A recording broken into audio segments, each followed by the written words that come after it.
नमस्कार। आज हम बात करेंगे सुप्रीम कोर्ट के एक ऐसे लैंडमार्क फैसले की जिसने भारत में जमानत यानी बेल के पूरे सिस्टम को ही बदल कर रख दिया। ये केस है Zeba Khan versus state of UP का। चलिए समझते हैं कि आखिर इसमें ऐसा क्या हुआ था। तो सबसे बड़ा सवाल यही है, क्या कोई शख्स कोर्ट की आंखों में धूल झोंककर अपना क्रिमिनल पास छिपाकर आजाद घूम सकता है? ये सवाल ही इस पूरे केस की जड़ है। देखते हैं सुप्रीम कोर्ट का इस पर क्या कहना था। तो ये पूरा मामला शुरू होता है एक शख्स मज़ाहर खान से।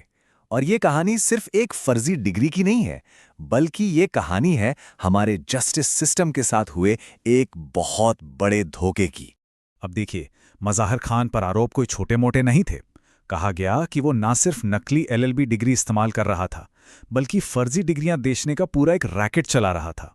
यहां तक कि यूनिवर्सिटी ने भी कंफर्म कर दिया था कि भाई ये सारे डॉक्यूमेंट्स पूरी तरह से नकली हैं। और यहीं पर आता है कहानी में असली ट्विस्ट। इतने सीरियस इल्जामों के बावजूद हाई कोर्ट ने मज़ाहर खान को जमानत दे दी।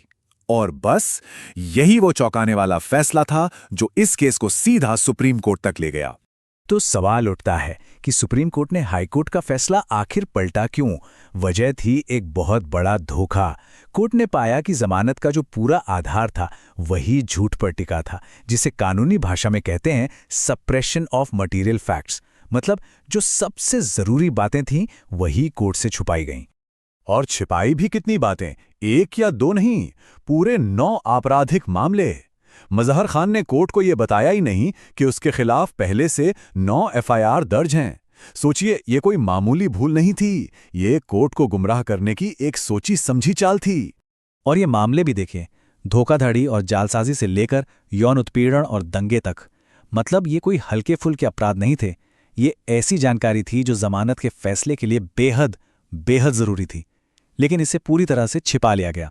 अब यहाँ एक कानूनी बारीकी को समझना बहुत जरूरी है।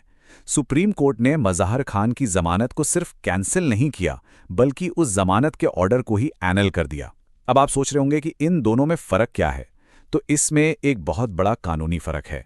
देखिए, आसान भाषा में समझें तो बेल कैंसल तब होती है जब कोई व्यक्ति जमानत मिलने के बाद अपनी आज़ादी का गलत इस्तेमाल करे, जैसे गवाहों को धमकाना। लेकिन एनलमेंट यानी निरस्त करने का मतलब है कि जमानत देने का जो फैसला था वो शुरू से ही गलत था, क्योंकि वो धोखे और झूठ की बुनियाद पर लिया गया था। इस केस में यही हुआ, और यही लाइन इस पूरे फैसले का सार है। सुप्रीम कोर्ट ने साफ कहा कि न्याय की जो धारा है वो बिल्कुल साफ सुथरी रहनी चाहिए, और सच को छुपाना झूठ बोलने के ही बराबर है। इससे पूरा जस्टिस सिस्टम ही दागीर हो जाता है। लेकिन ये कहानी सिर्फ मज़ाहर खान की जमानत रद्द होने पर खत्म नहीं हुई। इस केस का सबसे बड़ा असर तो आना अभी बाकी था। भविष्य में कोई ऐसा धोखा ना कर सके, इसके लिए सुप्रीम कोर्ट ने कुछ बहुत ही सख्त और जरूरी नियम बना दिए। तो कोर्ट ने एक नया फ्रेमवर्क बनाया। अब किसी भी बेल एप्लीकेशन में यह सारी जानकारी देना ही देना होगा। मतलब केस की पूरी डिटेल, कितनी एफआईआर हैं, अब तक कितनी बार बेल के लिए अप्लाई किया और उसका क्या नतीजा रहा, एक एक बात बतानी होगी। अब कुछ भी छिपाना मुमकिन नहीं। और इन सारे नियमों का मकसद सिर्फ एक है, पूरी ट्रांसपेरेंसी, ताकि अदालतें हवा में नहीं बल्कि सारे तथ्यों को जानकर फैसला लें और कोई भी कानूनी प्रक्रिया